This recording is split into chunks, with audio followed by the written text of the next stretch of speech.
Nós convidamos a professora de Relações Internacionais da ESPM, Carolina Pavese, para tratar justamente desse tema tão amplo.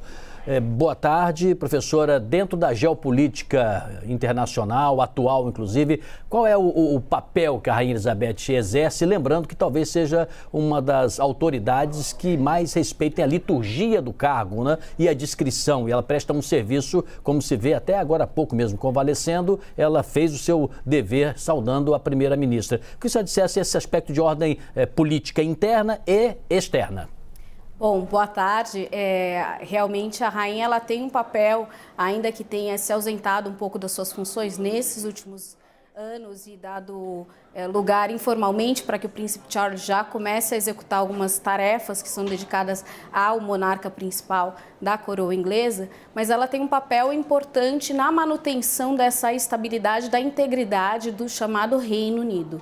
Como você pontuou muito bem, na última terça-feira ela se encontrou com a então nova primeira-ministra Liz Truss, faz parte desse protocolo de trocas de primeiros-ministros, que o ministro que está saindo, no caso Boris Johnson, solicite à rainha a permissão para deixar o governo e quem entra, então, solicite à rainha a autorização para formar o governo. Nessa sua trajetória de mais de 70 anos de reinado, a Rainha Elizabeth já viu a troca de 15 primeiros ministros no Reino Unido, o que afirma o seu papel como a referência de estabilidade política e social e também uma manutenção dessa tradição cultural britânica. Importante a gente ressaltar que a Rainha Elizabeth ela é chefe de Estado de 15 países ainda, inclusive Canadá e Austrália, e ela também lidera o chamado grupo do Commonwealth, que são 36 países que eram colônias do Reino Unido, deixaram de ser, mas ainda tem um grupo particular de relações muito próximas por esse legado colonial da qual a rainha coordena. Então ela tem, tanto internamente quanto externamente, um papel central em manter essa visibilidade e a certa relevância do Reino Unido nas relações internacionais.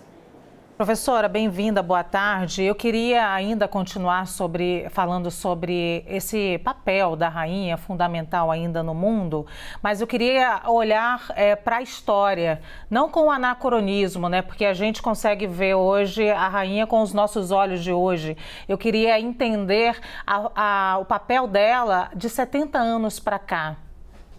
Olha, Luciana, a gente pode fazer essa análise de vários ângulos, né? Um primeiro deles, que eu acho que é importante, inclusive com o momento dessa troca de primeiro-ministro, é que nós temos uma mulher no poder, num país conservador, né? E numa sociedade também muito conservadora. Quando ela assumiu o trono no lugar do seu pai, ela tinha 26 anos, num contexto ainda de Segunda Guerra Mundial. Então, imagine na época governar enquanto mulher, né? Então, ela enfrentou vários desafios e tem esse papel simbólico de ser uma mulher, o que soma agora a figura da Rainha Elizabeth enquanto chefe de Estado com uma chefe de governo do Reino Unido, que é a Liz Truss, que também é uma mulher. Esse é um primeiro ponto que eu acho que vale a pena a gente ressaltar.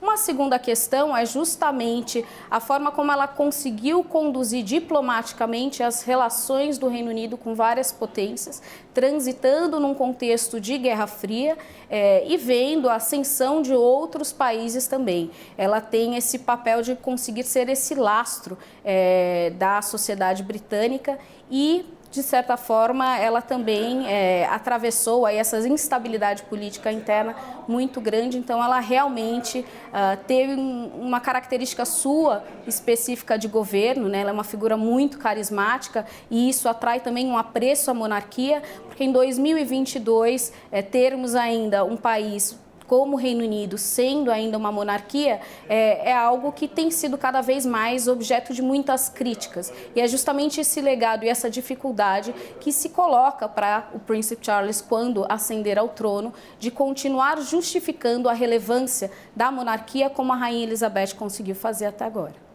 Professora, de fato, temos vários ângulos para tratar. Eu vou me ater um pouquinho ao reino como um todo, né? A importância dela, mais especificamente para a Inglaterra, é absolutamente compreensível e para os países limítrofes ali, que o reino principal, o foco. Mas a senhora lembrou muito bem, alguns outros reinos estão sob o julgo e cuidado dela. E no momento que ela passe, não é, pelo destino para o hoje príncipe, amanhã rei Charles, teremos aí uma outra incógnita, né? Como será o relacionamento, por exemplo, com Austrália, Canadá, Nova Zelândia, Jamaica, Antígua, Barbuda, Bahamas, ou seja, os outros que compõem os 15 países, né? Só acho que essa autoridade que a tradição concede a Elizabeth II pode permanecer intacta?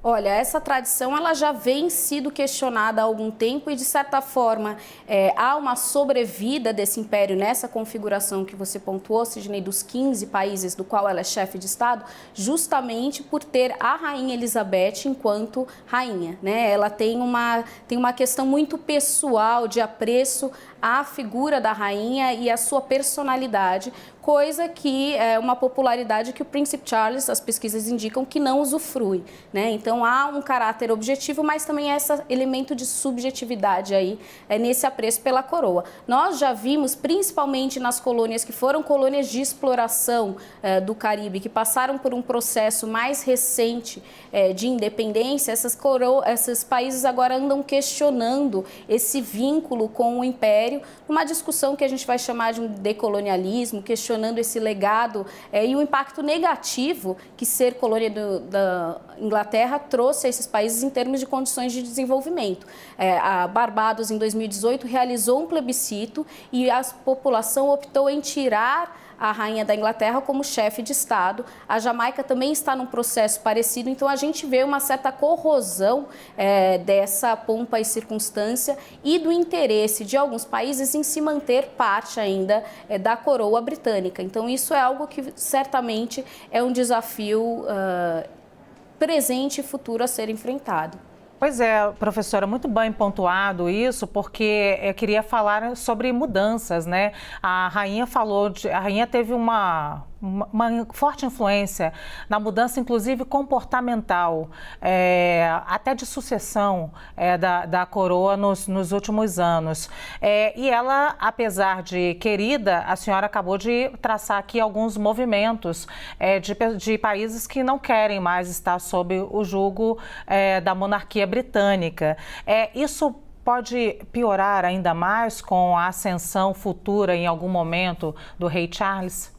Isso deve piorar porque esses países estão nesse processo de revisão da sua história e tentar afirmar a sua independência de uma maneira mais clara e mais impositiva, né? O que nós temos acompanhado, por exemplo, são as discussões sobre líderes britânicos que foram responsáveis pela escravidão de boa parte dessa população, que levou esses escravos, inclusive, para o Reino Unido, sendo premiados, estátuas sendo retiradas, né? O movimento do Black Lives Matter acentuou essa agenda colonialista e essa crítica no Reino Unido e também fora.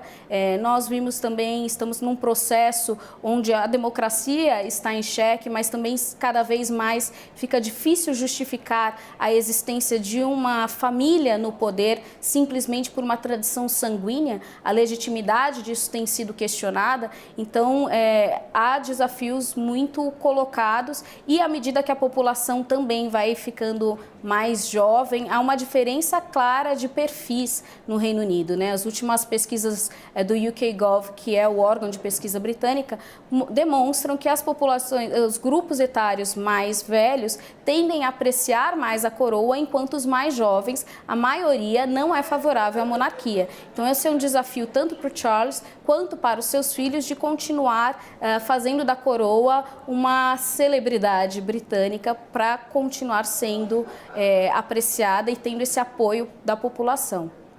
Professora Carolina Pavese, muito obrigado por sua participação. Uma boa tarde para a senhora. Boa tarde para vocês.